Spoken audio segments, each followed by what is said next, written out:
Hello everyone and welcome back to Shining Classes. So in our previous chapters we have seen how can we route information and how can we move from one router to the other router, how can we define routes, and how can we programmatically move or navigate to a particular route.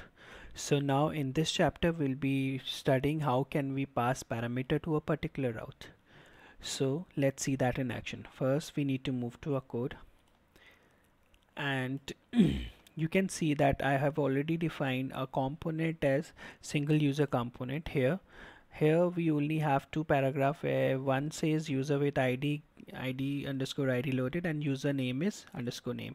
So I wanted to make use of this component, user component, so that whenever user provide or manually add the URL, a single user URL with a particular parameter, this user component gets loaded.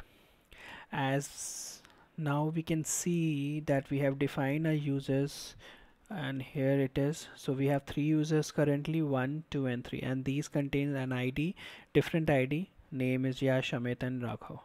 So since we got a clear picture of what kind of a route we need to make, so let's go to the app module, and here we need to define a new routing path. So I'll just duplicate it and I'll just make use a single user I wanted to display, and here I'll use the user component itself. Let me save it. Now we can do in this in such a way that we just need to pass slash and with the ID can be 1. So we can do in this way, but this is not the correct way.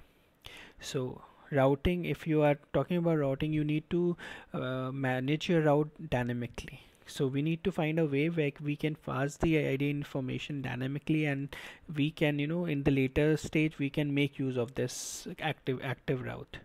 So in order to pass a particular parameter, make sure you use the colon and now the ID.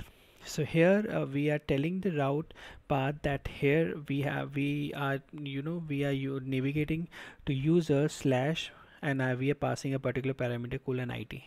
So that's it. We just need to do this stuff, and we need to check whether we are navigating to the correct user component or not.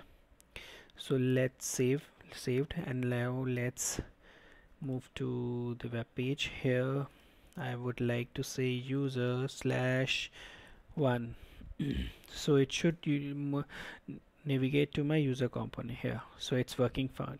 So the ID can be anything. So if I have an XYZ or something, I can use anything. So if I just navigate to, it will give me the same page. It won't give me an error.